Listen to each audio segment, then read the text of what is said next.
Okay. It's been a long time since we had her on. I want to say 8 or 9 years since she's been on this podcast. She was first on Juan Pablo's season of The Bachelor. She then became Bachelorette number 16. In between that, oh, geez, I forgot. She did Winter Games. Anyway, long time coming. We're bringing her back. And there's a reason we're bringing her back. It's Clare Crawley. Clare, how are you? Hello.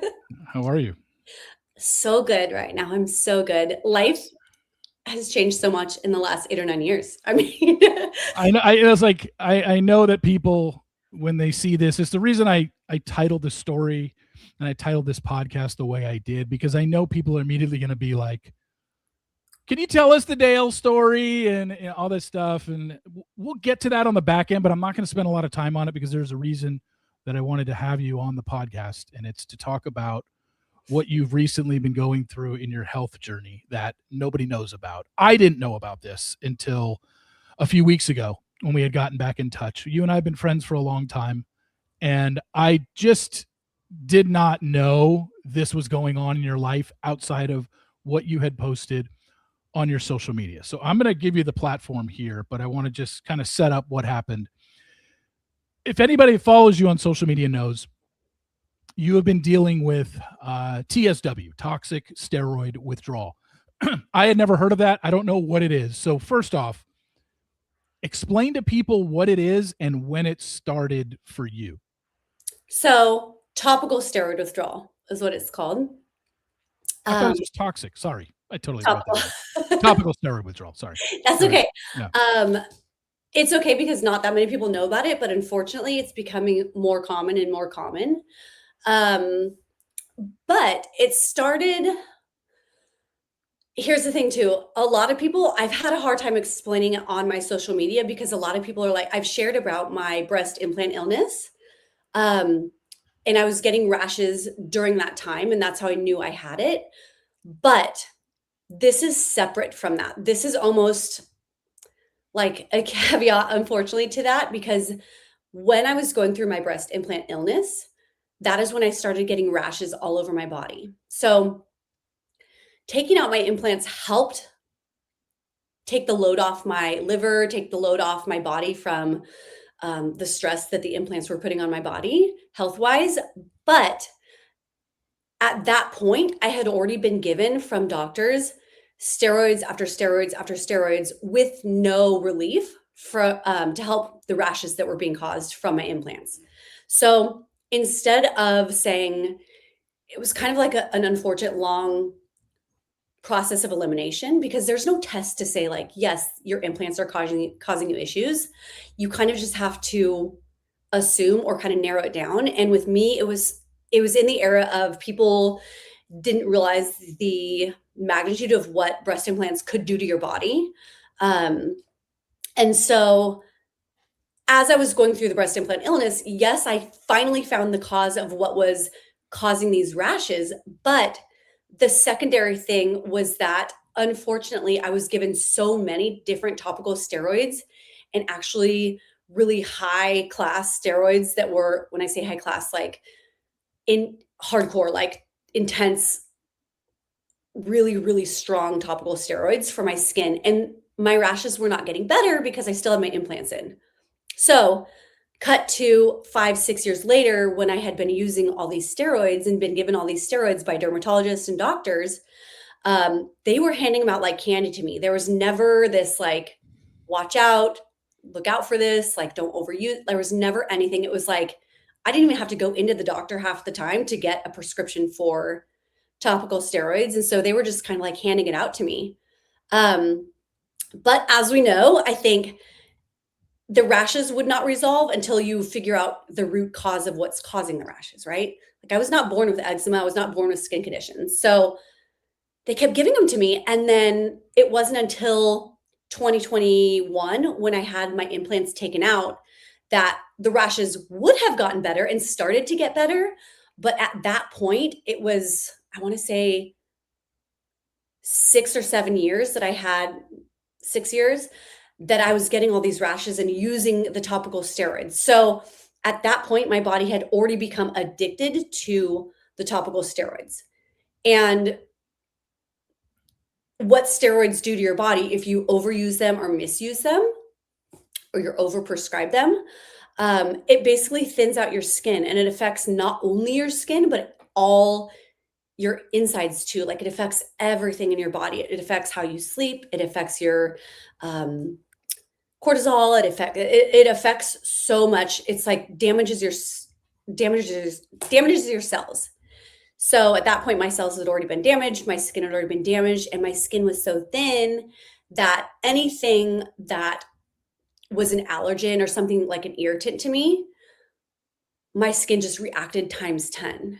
And when you're addicted to steroids, nothing will relieve the addiction from that except more steroids. So they keep prescribing you steroids. And the doctors are like, this is the only thing that'll fix it. So I kept being given more steroids and more steroids. And then when I was addicted to, my body was addicted to them. Unfortunately, when they say topical steroid withdrawal, it's when you stop doing the steroids, your body goes through this. Sorry, I have the worst allergies. Your body goes through this withdrawal once you stop them cold turkey, and your skin just completely freaks out. And it's ruined and damaged beyond belief at that time. And that's what you kind of have to do. And the unfortunate thing is, right now in the US, it's not widely recognized. They'll say their doctor's resolution for it is more steroids or immunosuppressants or chemotherapy, immunotherapy. It's always a follow-up medication to kind of band-aid the real issue. Okay, so you got your explant Mhm.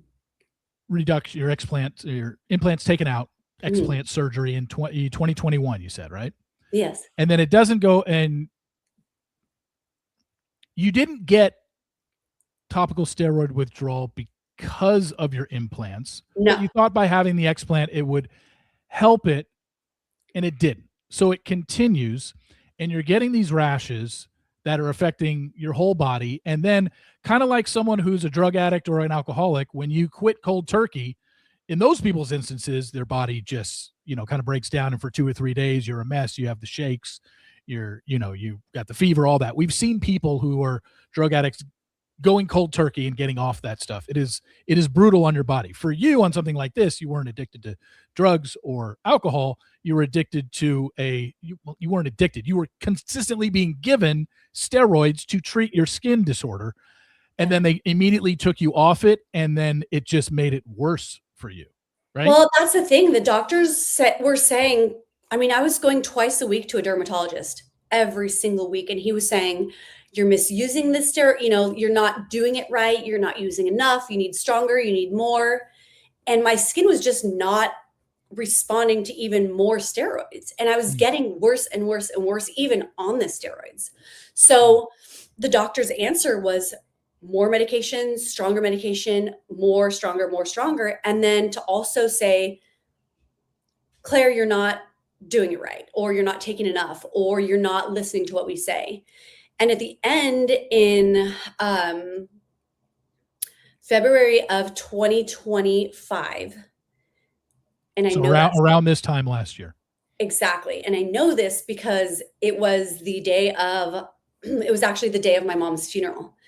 Was the last day I had used steroids. And at that point, I knew that my body had been addicted to the steroids and dependent upon the steroids. But yeah, I just needed to get through my mom's funeral because the withdrawal of it is insanely painful. And it's one of the most, I have a very high pain tolerance, extremely high pain tolerance. And like I'm telling you, I've gotten teeth pulled. I have had a root canal with no numbing. Like, I've gone through pain, and this is nothing compared to it's not for the faint. So when you are taking these steroids, is it pills? Is it shots? Is it creams? Is it all a combination of all three? What are these steroids that you were being given? All three? All three for me, but topical steroid withdrawal is not, it's kind of, they don't really know what to name it, but it's the withdrawal of steroids in your body, because steroids what they do is just suppress your immune system. They don't fix what the problem is. They don't make anything better. It kind of band-aids what's going on. So if your root cause is eczema, if your root cause is breast implants causing this, it basically just is a broad umbrella of a suppressant to suppress your immune system from doing what it normally does, which is alerting you that something's wrong. So you said in February of last year at your mom's funeral is the last time you took a steroid. So then from February of last year until when, I'm assuming from that point on, it is when it got worse. And you had shared stuff here and there on your Instagram stories over the last year of anybody that followed you. And I had seen things here and there, and I knew it wasn't good, but I knew nothing, about it. I know one time, you did a couple Q&As and answered people's questions and whatnot, but I didn't even know this until recently. It obviously hit a really low point for you, I think in the summer of last year, right? June-ish, July-ish. Exactly. So what happened from February of last year until June when you went off the steroids, and how long were you off it at that point? So went off of them in February. And then what it does is kind of your body, you go through a really bad withdrawal at first where your skin is just on fire. I think there's like a book or a video on YouTube that's literally called Skin on Fire about topical steroid withdrawal. But your body just from the inside out feels like it's on fire. Your skin feels like it's completely on fire and your skin is burning, and it's not like a heat inside your body. It's just, you feel like you are burning alive while a million bee stings are stinging you. You have this itch to your bone that just, even the deepest scratching cannot make it feel better or make it go away. And so because of that, I started only sleeping 2, 3, 4 hours a night. And the hardest part was that Rowan was a baby while this is happening. And so who doesn't sleep the greatest? And so not only am I having to mom and take care of a baby, but who's waking up in the middle of the night. And it was just, I couldn't sleep. She couldn't sleep. And by the time I got to sleep, she would wake up. So it just got really hard to go through this first dip of the withdrawal initial. And then that probably lasts 3 months. And then after that, it kind of ebbs and flows. There's some days where it's okay and you can tolerate life. And there's some days where it's really, really, really bad, depending on what irritants are around you. And unfortunately, like I said, your skin is so thin at that point that, day to day, it's different. Some days it's okay. And some days the flares can last weeks, which is not uncommon. But that entire time you feel literally like you are in hell. And it is so uncomfortable. And I think I didn't share a lot about it. I tried, but the biggest thing is I didn't have answers. I mean, I knew I had topical steroid withdrawal, but when you share something on social media, it's nice and it's something where people can relate or understand it. But when you don't have answers yourself, there's a lot of people who go, what'd you do for this? What'd you do for that? Or how'd you fix this? Or how'd you fix that? Because there's a lot of people out there with topical steroid withdrawal. And me being one of them, I didn't have the answers on how to fix it, how to make it better. I did not know. And doctors don't do much to help you with it. And I'm sure you had a lot of doctors online, not actual real doctors, but people giving their advice. Oh, you just do this and it'll go away or something like that. I'm sure. I mean, that's the fear of sharing it, is that you're going to get unwarranted advice essentially.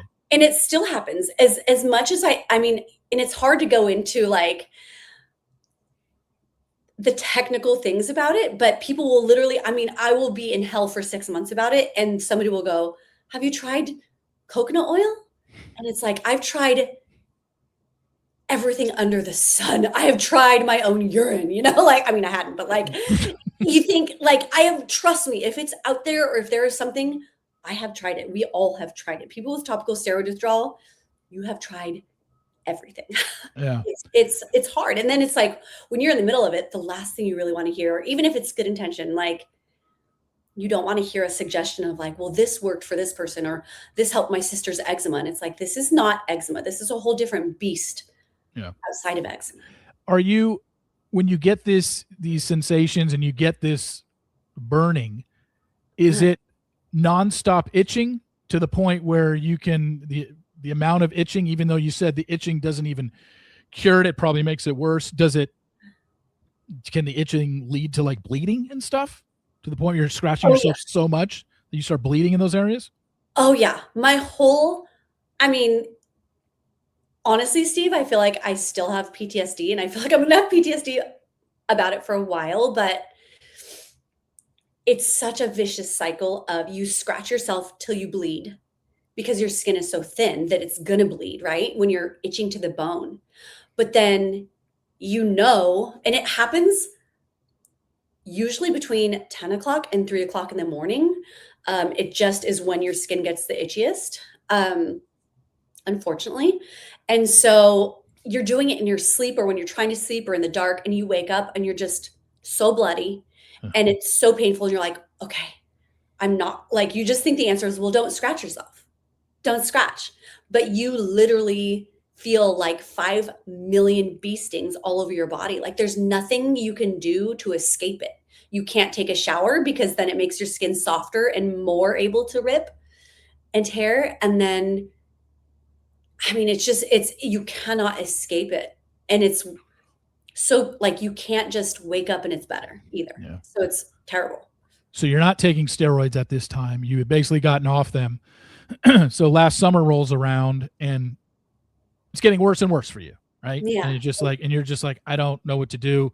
Doctors are telling you, oh, try this, and clearly nothing's working, right? So what are you going through? What is happening to your body? Is it all over? Is it just on your neck and your arms and is it everywhere? Is it in your scalp? Tell everybody like where this, and as it's showing up, I think I remember the pictures, it's just a lot of redness, right? It's just redness all over your body. Yeah. It's your skin just does not have a barrier to it. So if you envision, it's hives, it's spots, it's itchiness, and then you scratch it and then you rip it open and then it's scabies all over your body. Like it's so not cool. It's a lot of times they say it's in the folds. So in your inner arms, in your neck, behind your ears, behind your knees. Those are the most common spots that people get it, but then it just kind of, if it gets out of control, it just spreads. And then when you're so itchy, it just is like, most everybody has it all over their whole body. And you had it all over your whole body? My whole body. Yeah. I had it. I didn't have it on like my head, but because of the biggest side effect is some really bad inflammation in your body. It just that you cannot make go away. And so your body is just reactive. So it's going to be, inflammation is like your body's screaming at you. Right. And so, my scalp was part of that. I wasn't itchy, but because of the inflammation, I lost the majority of my hair, twice. Yeah. So it affects everything. And this was last summer. Mm-hmm. And obviously nobody knew that. I didn't know this until you told me recently. And you got to the point where whatever you were posting last summer, whether it was on your stories or your feed, it had gotten so bad for you that you were wearing a wig. Yeah. Well, I would wear it when I went out, but I wouldn't go out that often. Because of this condition, you just didn't want to leave.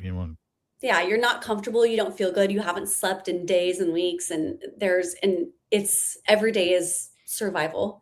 And it was a hard thing because bless Ryan, my husband, like my family, everybody, my friends, they understood it.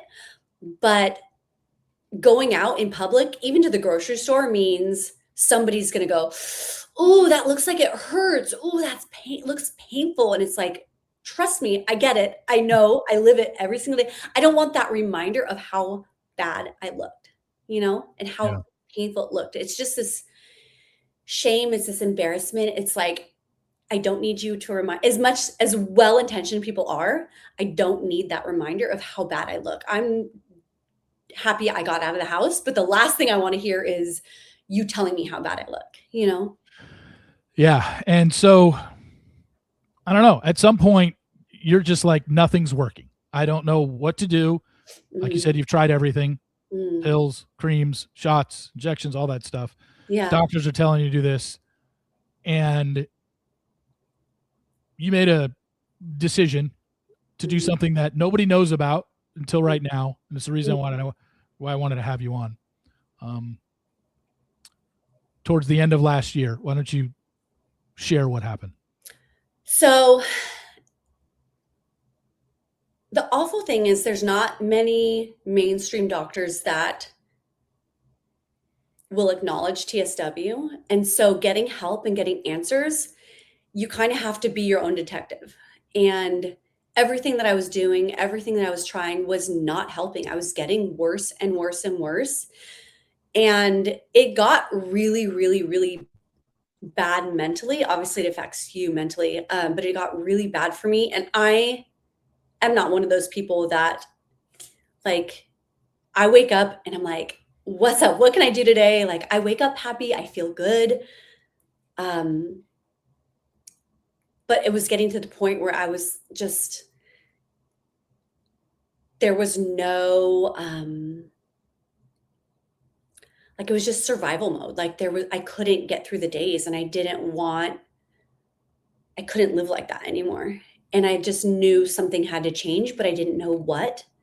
And so I just researched the heck out of it. And it got to the point where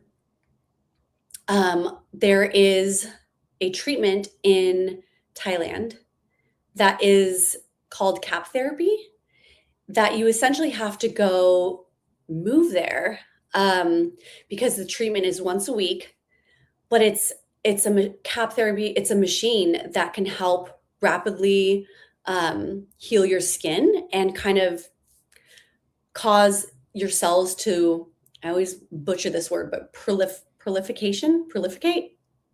Sounds right. Something like that. But it helps the cell turnover. It helps your skin heal faster. It was actually initially created for diabetics that had wounds and open wounds, but they found that people with TSW, our healing rate is a lot slower than the damage that's being done. And so you can't heal in normal environments. So this machine actually helps your skin heal faster to like catch up. And so you can actually take a breath and have healing within your skin. So for me and with my family, like Ryan and I sat down and talked about it, and it would entail living there, which is hard because I have a baby and Ryan has his job here. And so how would we make that happen, right? And so I just sat down and literally thought about it for a long time, and I couldn't keep going how I was going. I was to the point where I felt like I was gonna die. Like felt like I was dying, and I was dying, you know. I had lost 15 pounds. Like, it was not good. So for me, this decision was like life or death, it felt like. And I bless Ryan for being such a strong man and a husband and a dad that I up myself and moved to Thailand for a couple months by myself. Yeah, beginning of this year, January and February. You literally just got back a couple weeks ago, right? Yeah, like last week, not even a week ago. I got back less than a week ago. But and that's when I had reached out to you. I reached out to you, I think, in February, like maybe 3 weeks ago, a month ago. Yeah. Just checking in with you. Obviously, the reason I reached out to you was the Dale stuff. I asked, hey, did you hear what Kat's been saying? All this stuff. Mm-hmm. And you were like, hey, I know you don't know this. Nobody does. But I'm in Thailand. And I'm like, wait, for what? And then, we went down the rabbit hole and you explained to me what was going on. And, the thing that I took away from it, obviously, and I know it wasn't easy for you, was I was like, well, are Ryan and Rowan there with you? You said no. Yeah, and no. I was like, what do you mean? So again, I know that played a big role, and obviously you had to talk to Ryan and Rowan, but this wasn't a decision made at the, overnight, but you were out there without them for, I think you said the first month, maybe the first 6 weeks. They joined you at some point. Tell everybody exactly the schedule of January and February. And like you said, it was just, you'd go into treatment once a week there. And then how many hours was it? 3 hours. Each treatment was 3 hours long. 3 hours long. And then you have to quarantine in your apartment you cannot go outside. You can't come in contact with essentially anything really, because your skin is so vulnerable after the treatment. And while it's those first 48 hours after treatment, so you kind of have to just hunker down for 48 hours. You have to eat a ton of protein, sleep a ton as much as you can. And I had to go do that, and I had to go do that and be away from everything those first couple weeks. And then halfway through the halfway point, I knew that I could not make it the whole time without Ryan and Rowan. And so what was keeping me going was knowing that they were going to come out and visit me. And so Ryan packed up Rowan, came out, and they came out for a week. And then they took off, which was probably the hardest thing. And then came back home, and I stayed there to finish out more treatments. So not only did you not obviously have your family, it's not like this was some sort of vacation. No. You got a 3-hour treatment, then you got to go sit at home and look at the wall look at the wall. Obviously, I don't know what you did. Yeah. Tell people, what did you do to entertain yourself? How did you not just go stir crazy? I mean, you were feeling better. I guess you're seeing the effects. Yeah. But you couldn't go out. You couldn't explore Thailand, do anything. What did you do? Did you just watch a bunch of things on Netflix, or what did you do to entertain yourself? Well, there's a lot of things. When you become a mom, you pray for your alone time, right? You're like, you love your baby, but it's like, oh my God, I wish I had 5 minutes to myself, or I wish I had time to watch a movie or whatever, but where I'm not exhausted. But I just took the time to really appreciate that opportunity to heal.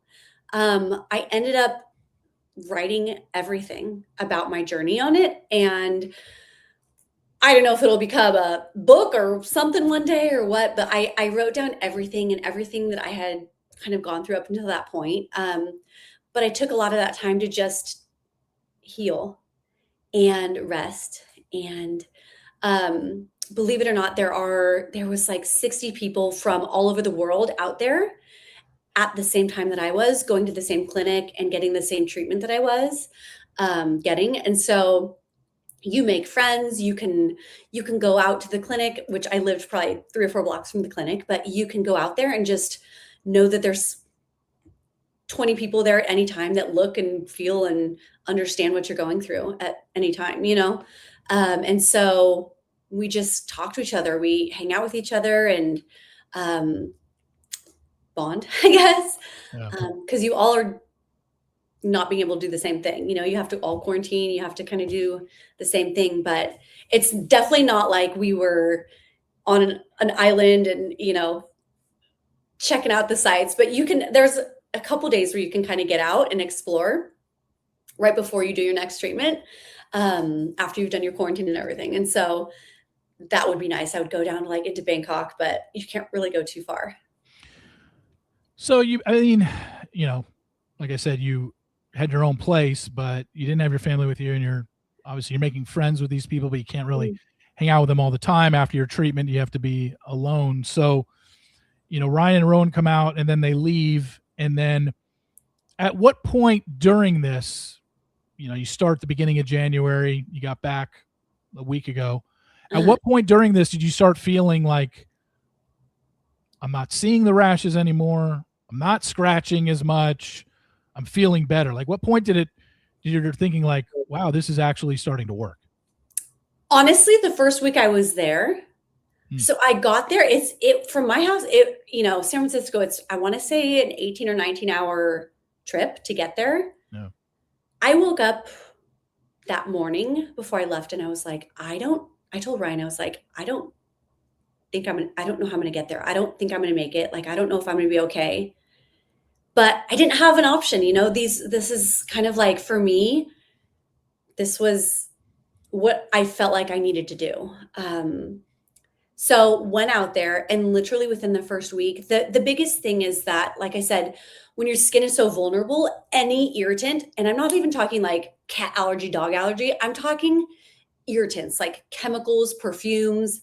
There are stuff that we deal with every single day, that you deal with every single day, that you don't realize is an irritant to your skin. Air outside, pollen, perfume, Sol de Janeiro, like, you go hug a friend, you go hug your sister, you cooking food, the oils and the kind of off-gassing from your food that you're cooking can get in your skin if it's something. So your skin is so vulnerable. Going to a very neutral, safe, like bare bones place, you have to kind of, when you pull yourself out of the irritants, your skin automatically starts to heal, which is nice. But in everyday life, it's hard. Dust mites is a huge one for me. And it's like, oh, that's everywhere. Yeah. Gosh. And the other thing is, like, obviously you spoke about it with your husband, and this is a decision you made, but you didn't even tell your family until you were out there. You didn't even tell them you were going to go do this. Why did you choose to do it that way? Honestly, it was one of those things where it was, well, a couple of things. I did not want to worry my family and be in a different country and that, be so sick and then just kind of be like, feel helpless, and like, we can't help Claire if we need to. But it was also like, I have tried so many different things that I had hoped for, that I tried, that I was like, this is going to be it. This is going to work. This is going to work. That nothing helped me. And I just didn't want to be another one of those things that was like failing, Yeah. So I wanted to just, I don't know, when you're around, I don't know. I feel like when I'm around my sisters, I'm the baby of the family. And so I kind of just like crumble and I'm like, I become like little Claire again when I'm around my family. And I felt like I needed to be strong and do what I needed to do to get through this so I can come out on the other end healthy. And it was almost like, I just need to be strong. When you did tell them, what'd they say? Why didn't you tell us? They were so mad. They're like, why didn't you tell us? And, they were like, we get it, but we just need to know you're safe and you're okay and everything's okay. But also, going on The Bachelor, my sisters were like, what are you doing? It's not something that they would ever do. So they're like, what are you doing? I'm kind of the one that does stuff like that in the family, though. I'm the one that will try different things and put myself out there in different ways that they not necessarily would, How far into your trip was it before, before you told them? 2 weeks, maybe 2 weeks. Yeah, not that long. All right. Yeah. So you're doing all this. You're obviously getting better. You've only been back for a week. You've only been back in the States for a week. And during this, before I had contacted you, I had seen you post some things on your stories, but I wasn't like, hey, where is Claire in this picture? Like, you weren't letting anybody know. If someone happened to recognize that you were out of the country, maybe because they had been to Thailand and been in that exact same location that you had been, maybe people said it to you, maybe they messaged you, but you didn't share this. You didn't tell anybody what you were going through, until now. And I appreciate that, because this isn't an easy story to tell. I know that, because you kept it from everybody outside of your husband, and to do it. And then now, where are you at with everything? Like, because I don't even know how TSW really works. Does it have the ability to resurface again, with you being back in the United States? And like you said, around all these irritants. I was going to say toxins, but irritants. Like, is this something that you might need to go back to Thailand for in a year or 2 years and get like a touch up or something like that? Like, how does this work from here on out? Or are you I don't want to say completely cured, but maybe you are. Shit, I don't know. Like, where are you at now with this? Yeah. Okay. So to answer, quick, like step back. When I didn't tell anybody about publicly on my social media about being in Thailand for CAP therapy, Yeah. the biggest thing I think for me, and everybody shares differently, right? On social media, some people share every detail, some people share some of it. For me, I find what works for me is in something like this, I needed to go through what I needed to go through for myself and not worry in a sense about like helping other people at that moment. But I love to share what helps me. I just didn't know if this was going to work for me. So that's why I didn't want to share it as something of like, this worked or this didn't work. I just needed to kind of like go through it, do the healing I needed to do. And here's the truth is that I didn't know. I didn't know if it was going to work for me. You know, I had tried so many different things. So I did not share. Also, I was at a very, very emotionally low point that if I shared and saying like, hey, I'm in Thailand for X amount of time and my daughter's back here at home, you know, with her dad, I'm telling you, if I go a weekend to visit my sister and I don't bring my daughter, it's this double standard of like, you're a mom. Why is you know, nobody says that to my husband. Yeah. He can leave for a week at a time, 2 weeks at a time, 2 days at a time. Nobody questions, you know, oh, you're not a good dad because you go to work, you know. So my biggest thing was I was already at a low point emotionally that I didn't want to have to deal with the crazies out there that were going to be like, how could you go do this without what kind of mom are you? Like the mom shaming. Yeah, mom shaming. And I want to share it now and I'm comfortable sharing it now because while I was by myself, I did so much thinking and so much like praying and so much like looking back on everything. And I thought my biggest thing was if Rowan was to go through something like this, or my sister, or somebody I love to go through something like this, I would, for Rowan or anybody, I would go to the ends of the earth for her. If that meant to New York, if that meant to Mexico, if that meant to Thailand, I would go anywhere in this world and do what it takes to heal my daughter. And I would hope she would do the same as when she's older. If something were to happen to her, I hope that she would fight for herself enough to go to the ends of the earth, to do what it took to heal. And that's where I thought, this is empowering me. This is not like a shame thing. I want to be able to show up as a healthy, present mom for her the best I can. And this is what it took for me to do that. Yeah. And I think anybody that wants to jump to some sort of conclusion about, oh my God, you left your daughter at home or whatever, it just was like, this wasn't because you had a rash, you know, like this is something like you said, you've been dealing with to the point where you didn't know if you were going to live. It got that bad. Correct. And you're just doing what you can to stay alive because the quality of life you were leading before you made this decision wasn't great. Like you said, days you didn't want to leave, you didn't want to get out of bed and do anything. And yet you had to obviously still be there for your daughter and be a mom. And you just didn't think you could continue being able to do that with this debilitating skin disorder, whatever you want to call it. I'm telling you, there were days where one of the like hardest parts was when she was a baby, I was dealing with this. And this is one instance I always look back on that it was like, oh my God. But I would rock her in the middle, it always makes me cry, but I would rock her in the middle of the night on the ground, like on my knees, because I hurt so bad that I thought I was going to drop her all the time. And I didn't want to be standing because you get these like zingers in your body of your nerves. And I would just sit on the floor and rock her on the floor because I thought I don't want to drop her with how bad I'm hurting. And her little baby fingernails are just like razor blades. And it was so painful. I could not hold my baby. I could not cuddle my baby. And she would just try to touch my face. And it was like acid, you know, anything that touched me was like acid on my skin. So I had to do this. And for me, like, I just want to be able to be here for her in the healthiest I can be, and that's what it took. It was not, I mean, it was one of the hardest things I've ever gone through, is like leaving my daughter for X amount of time, not knowing when I would be home.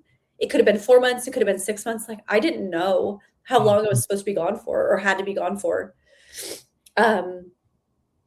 Because sometimes it does take longer. The more steroids you've used, the longer it takes to heal. The stronger the potency, the longer it takes to heal. When doctors say, just slacker Vaseline all over your body. My doctor was having me do that. You're not putting, because your skin gets really, really, really dry and flaky. You're not putting enough Vaseline on. And now I know Vaseline coating your skin when you have TSW makes you get something called hardened skin and elephant skin, where that takes twice as long to heal from. So the doctors that are telling you with TSW, they're saying, put more Vaseline on, it's making it that much worse. So you were there 2 months. Like you said, when you went there, you didn't even know how long you were going to be there. Could have been, like you said, 4 months, could be 6 months.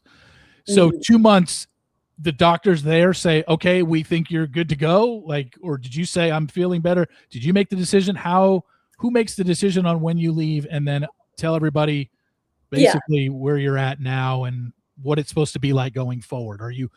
Did they give you like, here, now that you've left Thailand and you're not having these treatments once a week anymore for 3 hours, here's what you need to do to somewhat simulate it? Or is it just nothing?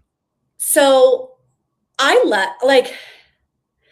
stayed as long as I could stay emotionally for me, because there became a point where it was like, I need to be around Rowan, and that is healing for me. I need to be around my husband. That is healing for me. But my skin got stronger and stronger. And I think the doctors probably wanted me to stay a little bit longer. I probably should have stayed a little bit longer. But I needed to be home. And I felt like I knew, and I had the knowledge. When you're there, they put you through like lectures every couple of weeks, or if not every week, they teach you how to deal with that, how to handle it, what makes it worse, what makes it better. And it's not just a machine that makes it better. It's your environment. It's how you take care of yourself that makes it better. The machine is only a portion of it.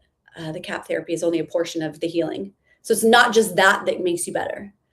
It's you literally taking out the allergens. We switched our room around. Like, I had this gorgeous bed frame that I love, but it was just an attraction for dust mites. So we had to like take that bed frame away. And, we had to take all the rugs out of the house and the carpets out. I mean, you have to do an overhaul. Like I said, dust mites are a big irritant for me. So my skin is still vulnerable, but if I know how to take care of my home environment or not be around a lot of the irritants, it's still going to continue to heal. And I'm assuming there's going to be flares, because in Thailand it's humid, it's 100 degrees there right now, and here it's in San Francisco area, it's cooler and drier, a lot drier. So your skin's naturally going to kind of maybe flare a little bit, but I still get a little itchy, but my skin has become a lot stronger, enough for me to tolerate coming home. Yeah. Well, that's obviously great to hear. I mean, seeing you on the video, obviously I don't see your full body. I can only see your neck and your arms, but it doesn't look like there's any splotches or redness anywhere. I don't see it, Yeah. And thank you. You've shown me pictures of what it was before, and I was like, holy crap. Like, that doesn't even look like human. I know. And see, that's the thing though, Steve. It's like, I knew that's how people were responding when I was living in it. Yeah. Can you imagine having to go out in public and somebody thinks that of you? Even if they don't tell you that, that's what they're thinking. It's the stares, and the whispers. Of course. Oh yeah. I remember I went to a concert one time when I had totally lost my hair, and I was like, I just need to get out and live a little. I felt good one day. And so I went to a concert with Ryan and wore my wig, and one girl came up to me, and I'm sure she had been drinking, but she was just like, I just did the same thing. And I'm like, huh? What's she talking about? And she was like, I did a full chemical peel all over my face, a while ago. So like, I'm brave of you to come out right now. And I'm like, yep. Thanks. Yeah. Thanks. Yeah, I Whatever. mean, like you said, it's just it's a tricky balance Yeah. on social media for somebody who's as visible as you are, who's been on, TV multiple times, different seasons, and all this stuff, and people feel like they know you, and then you post anything, and just somebody's got to comment about something. I think you've, like I said in the beginning, I know you've posted about TSW a couple times, and you've posted pictures of your skin, Mm. but I think it was either in the early going or when it was just you had a flare up and you'd be like, oh, today's not a good day, and it just. Yeah. But you never posted at the worst. Obviously, I don't think you did. I think I posted enough, and I wanted to share enough for people to understand there's a human behind what's going on, and that it's not just a page of like perfect curated photos. Yeah. But at the same time, kind of keeping that fine line between protecting my mental health and my peace at the moment, and that was truly another thing why I didn't go to the Bachelorette reunion when they filmed that. That was like in the peak of me being super, super, super sick. And, it was one of those things where it was like, social media is great and wonderful and fun. And, it's the work I do. I make good money from social media and by sharing what I love. But I don't know. It's like I got offered a ton of money to go back and do that, but it wasn't worth my mental health. It's not worth it. None of it's worth it. Mental health comes first. Yeah, no. And it's great to see that, obviously, not that everything is completely back to normal, but you're on a much better health journey right now than where you were, obviously, just a few months ago before you left for Thailand. So again, I appreciate. But like I couldn't even function. I couldn't even half the time function to get through the day, let alone sit and talk about fiancés and boyfriends and dramas like that has zero interest to me. Yeah. Well, again, I appreciate you, sharing the story, and this is what I wanted to focus on this podcast, and obviously having you on.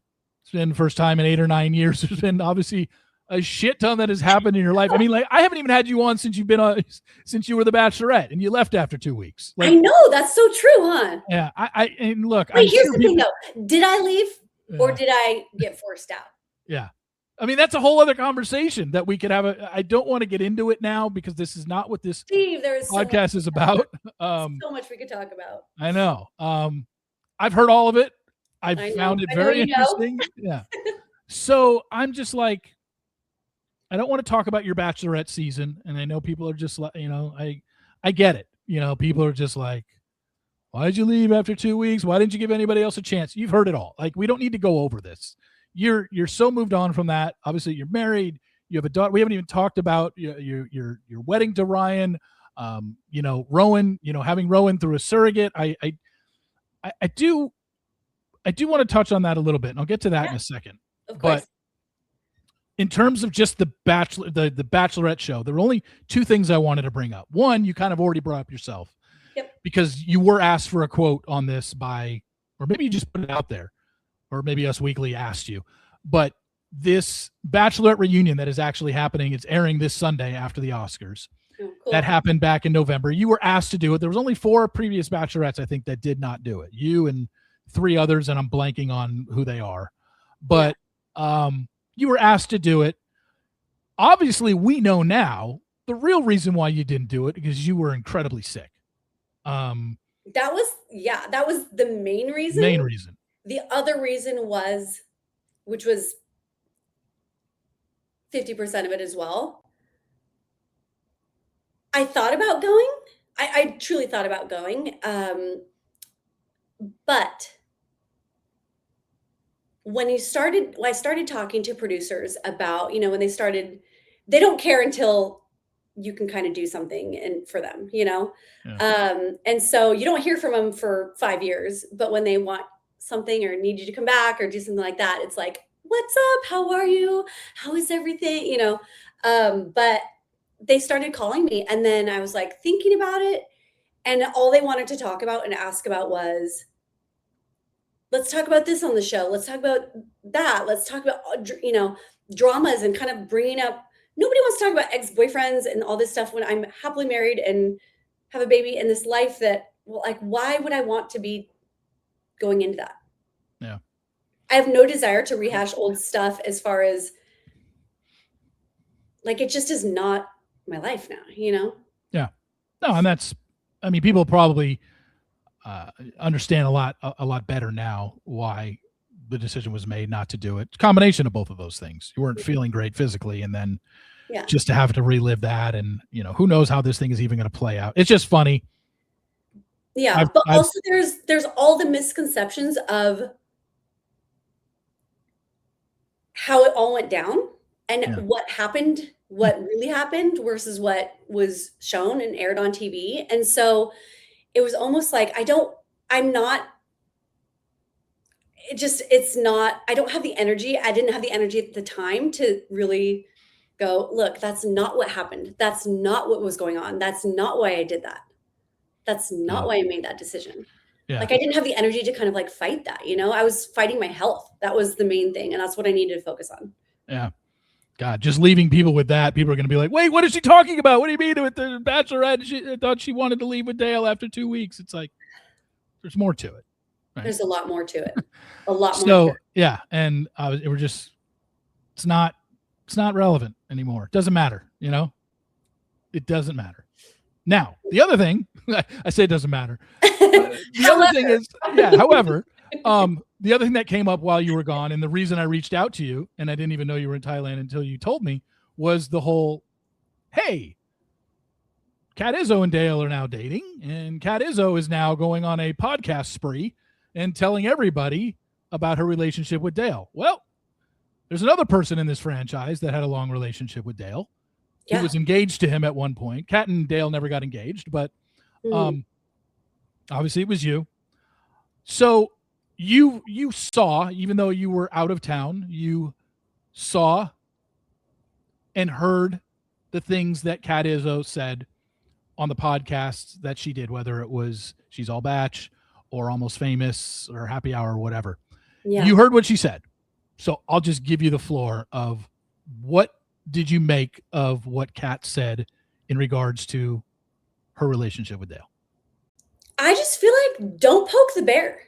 Don't poke the bear. Don't choose a woman that is empowered, that is strong, that speaks up for herself, and love that about a woman. And then when you go and do her dirty, hate that she's a woman that stands up for herself, that speaks up, that speaks her voice. Like, you can't have it both ways. You can't try to silence a woman like that. That's the wrong thing to do. So my thought is,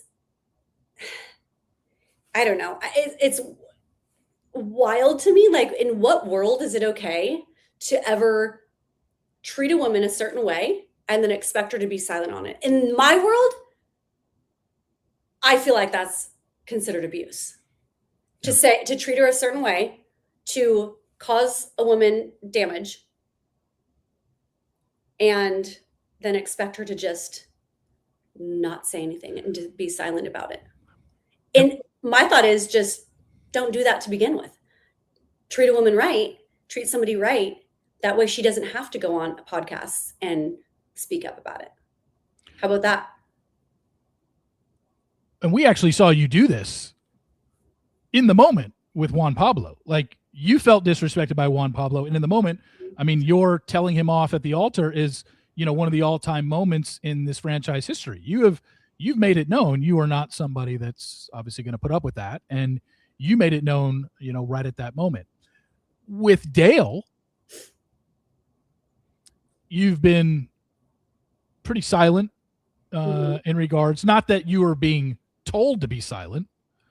You've just chosen to just like, look, I'm not going there with this. You've said some things maybe here and there, but you've never given a full interview, a full statement about the ending of your relationship with Dale, whether it was, an Instagram post that you didn't know was going up and all this stuff.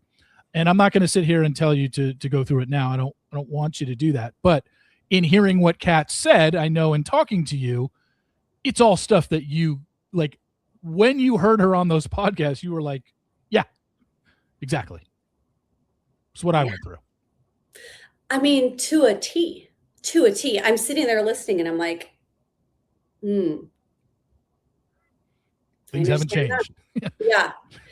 I don't know. I just, yeah, I don't even know if I have words for it. It's like when I'm hearing this stuff, I'm like, deja vu. Yeah. It's got to be, wild. And it's just, it's funny when I mean, Steve, not to cut you off, but everything down from like moving and everything that was like, what? And then to be told that I'm the problem or that we're the issue or it's us, yeah, feels like she got the same treatment that you did.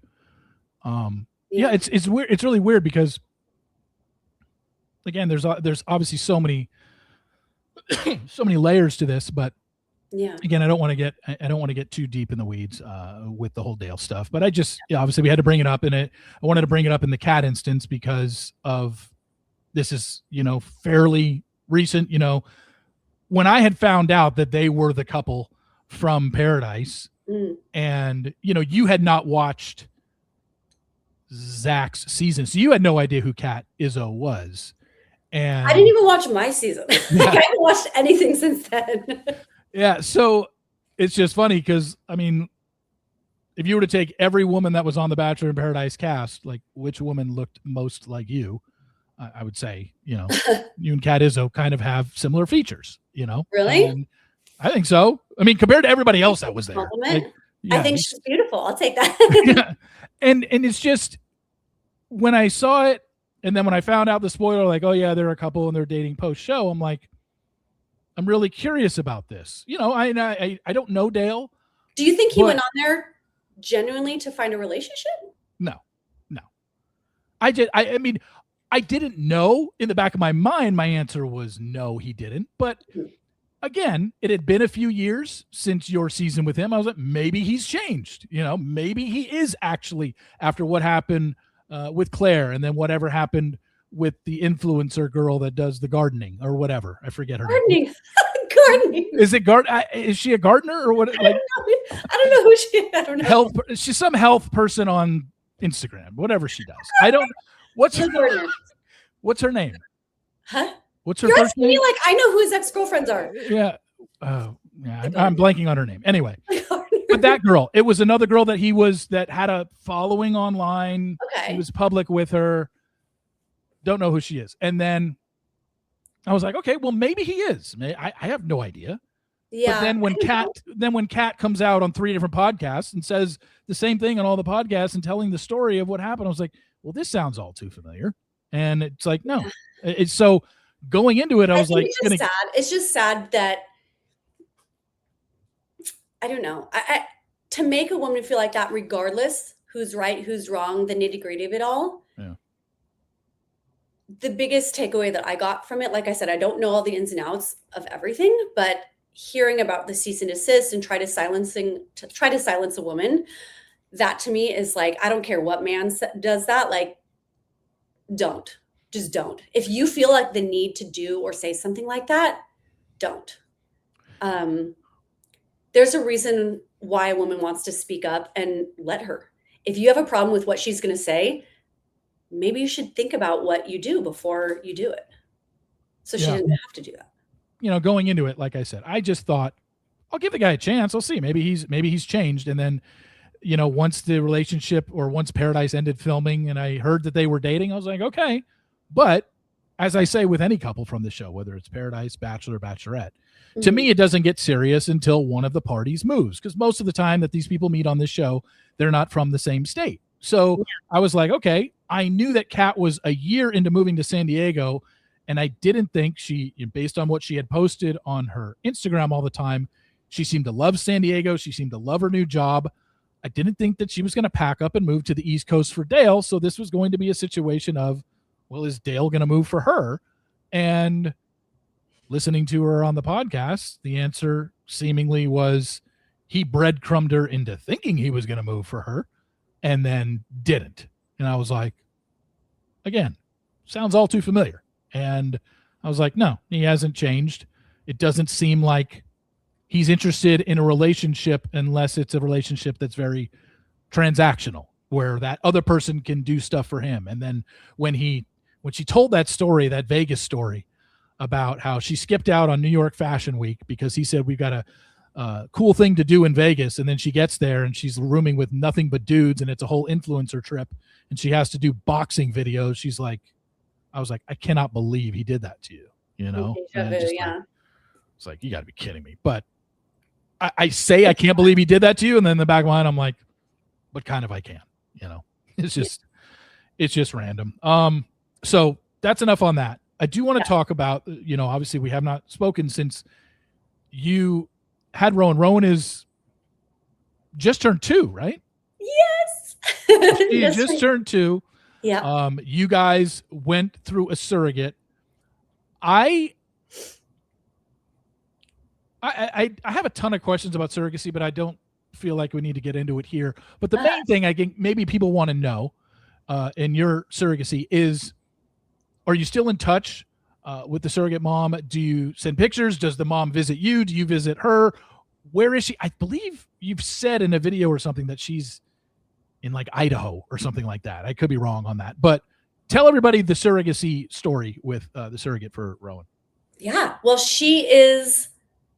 Was I right about Idaho? Yes, you're totally right. You're totally right about Idaho. Okay. I got that right. Okay. She lives in Idaho. She is forever part of our family. She is part of Rowan's story, which is the most beautiful thing. And we share about that. It's not anything that we keep hidden or secret or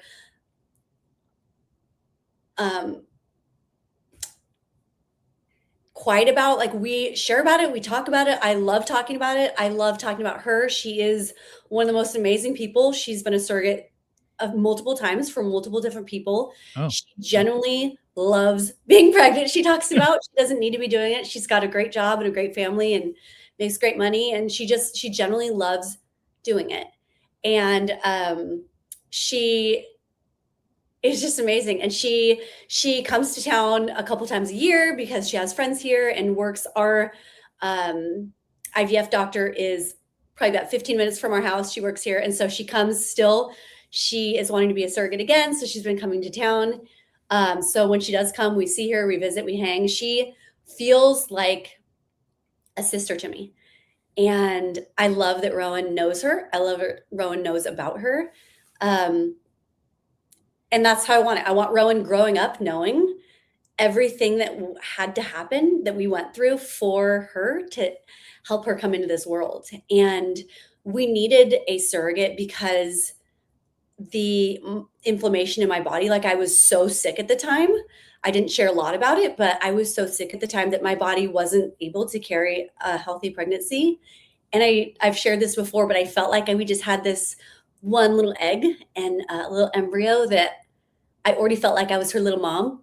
And I wanted to do whatever it took to protect her and to help her come into this world. And I knew that that wasn't through my vessel, my body. And so I thought somebody who, you know, anyway, it was something that was beautiful and something that I'm very proud of and that I love, because if it wasn't for her, we wouldn't have Rowan. Yeah. And it is, I kind of cry. I feel like I cry for everything, but it is the greatest thing in my life, like the greatest thing in my life, to be her mom every single day. It's like what I was born to do. And I know it's cheesy saying that, but like every day, like, it's everything I've ever dreamt about. In terms of the surrogacy, how does it work with, is this Zoom interviews with a bunch of women and you choose? Is it you go through a book? Like, I don't even really understand how that part works, but how did you choose this one? Yeah, it can. So I was talking to our IVF doctor, Dr. Amy, and she, a lot of the people actually from Bachelorette have gone to Dr. Amy to save their eggs. Yeah. And essentially we were talking and I said, there's different ways you can find a surrogate. You can have a friend do it. You can have a family member do it. You can look through a book. You can go through an agency. There's lots of different ways to find a surrogate. But I was talking to our doctor, Dr. Amy, and I was just like, I don't know if I can look through a book. I don't know how to go about doing this, because the one quality that I am looking for in a surrogate is not like on paper. It's more of like their energy. And I know it's crazy to say, but like, I want somebody who is peaceful and very calm and just is just calming. Yeah. And she goes, hold on. And she goes, I have the perfect person for you. And it's one of her friends who actually owns a surrogacy agency. So she is the owner of the surrogacy agency. And she was like, it was like perfect timing where she was like just ready to become a surrogate again and was looking to become a surrogate again. And she was like, this matches up perfect, this timing. And I met her over Zoom and I was like, I just knew in 2 seconds, like, this is who's going to be carrying Rowan. Mm.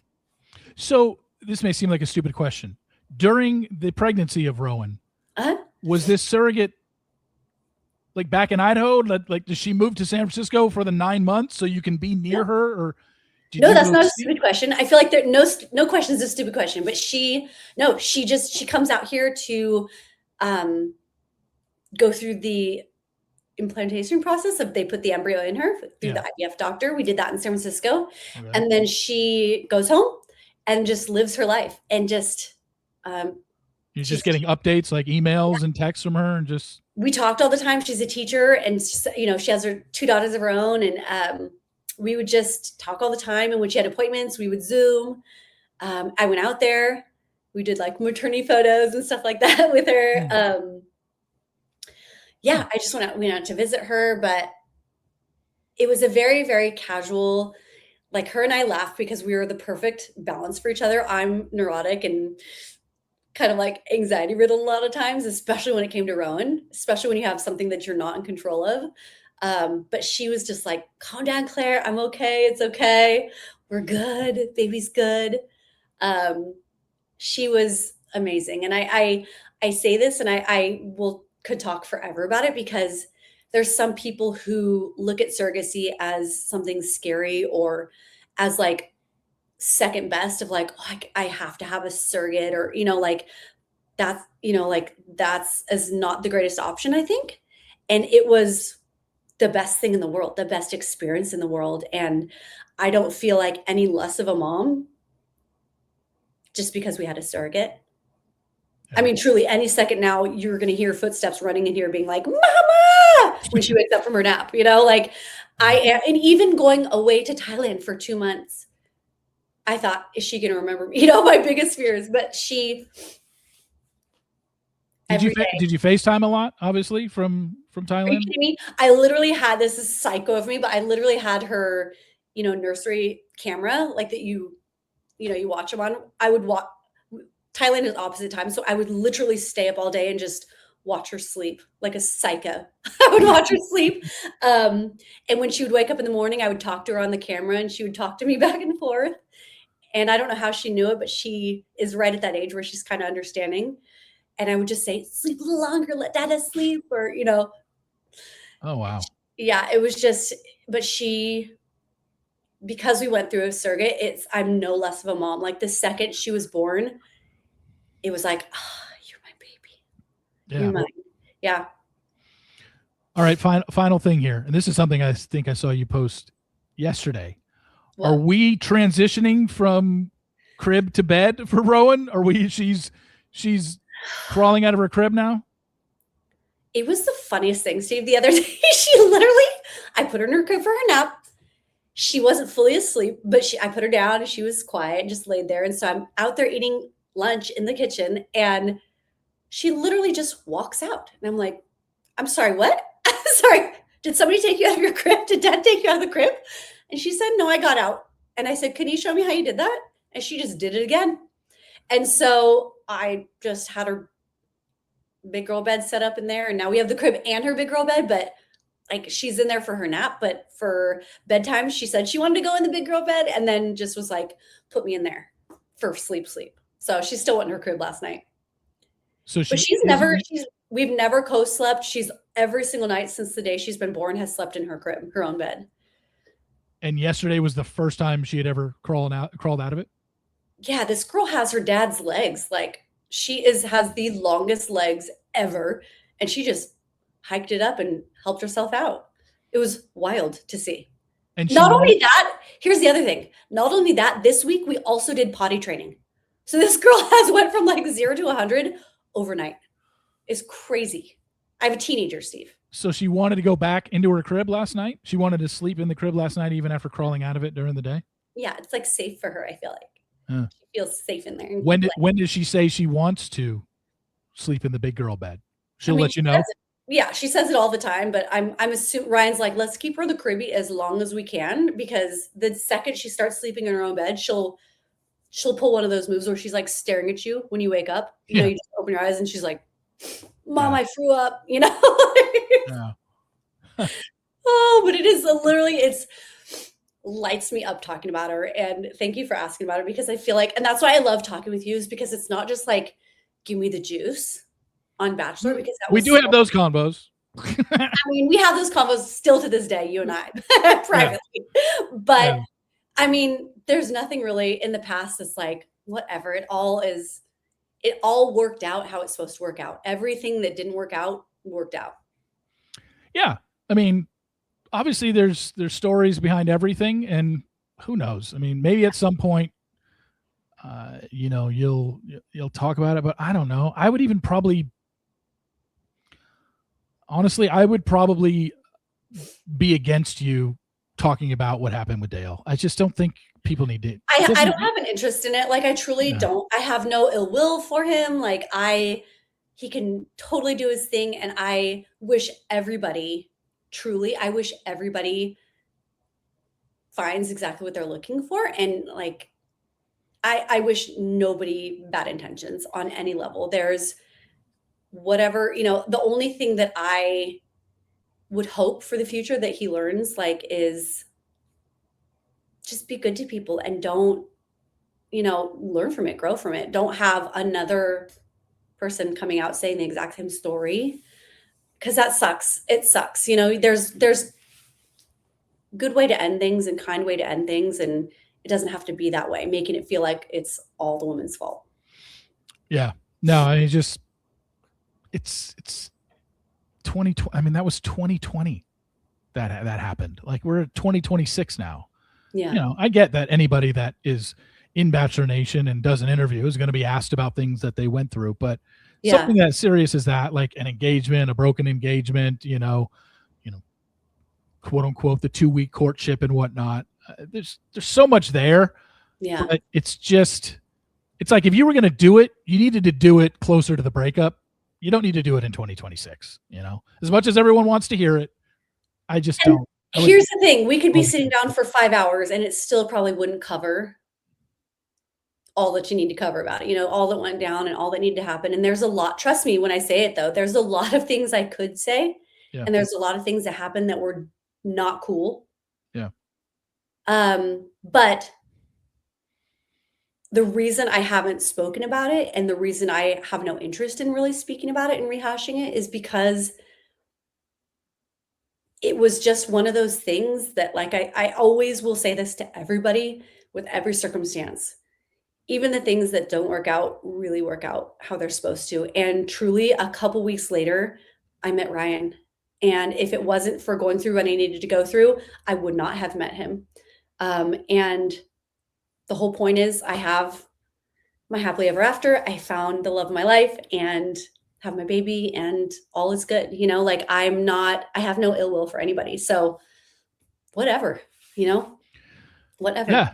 Yeah. Like I said, no need to anymore. But, you know, this was, like I said, I didn't, you know, hearing about this a few weeks ago for the first time, I was like, damn, Claire, I had no idea that it was that bad. And it's not like I expected you to tell me, or I felt offended that I didn't know. I was just like, but once you told me, I was like,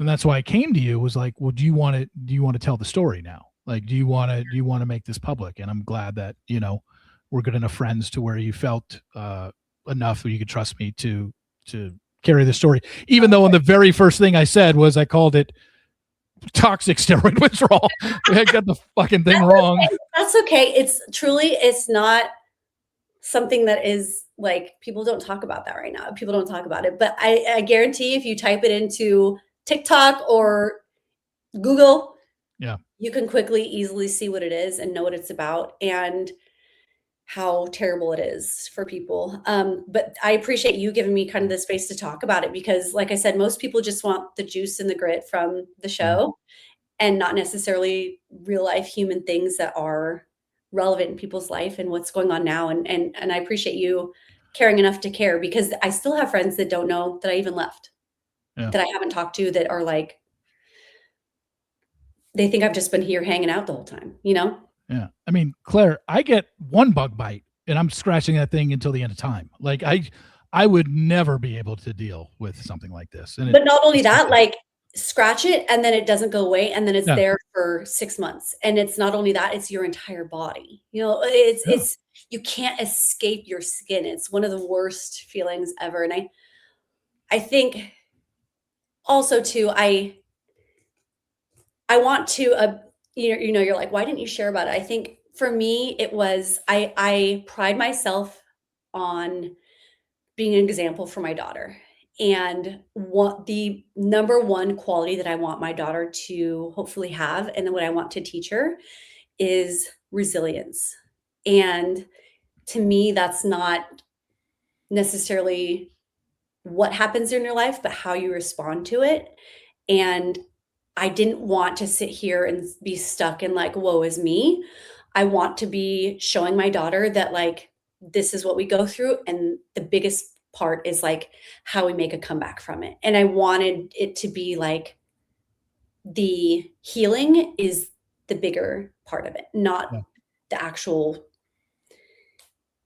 thing I was going through.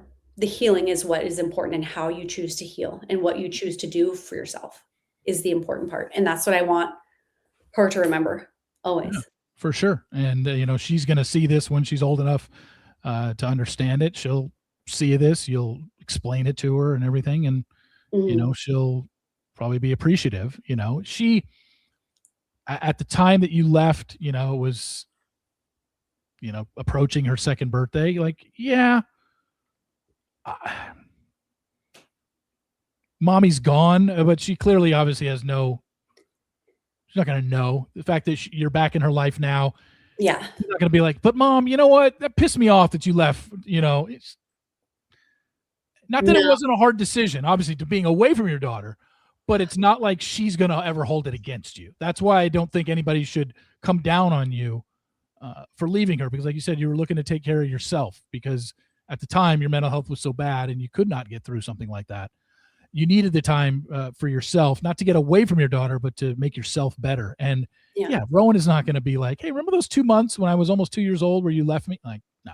I want her, if she was to look back on it, I want her to say like, this is what my mom went through and did to do what it needed to be done for me. So I can be there for her. So I can wake up with her every day and celebrate the small milestones and watch her outside riding her bike instead of sleeping. Like I wanted to be able to heal what I needed to heal in my body so I can be here for her. And that's what I want her to see and to understand. And she will. She'll know. There is not a doubt in her world that mom will go to the ends of the earth for her. And I already have. So it's like, I'll do anything in the world for her. Yeah.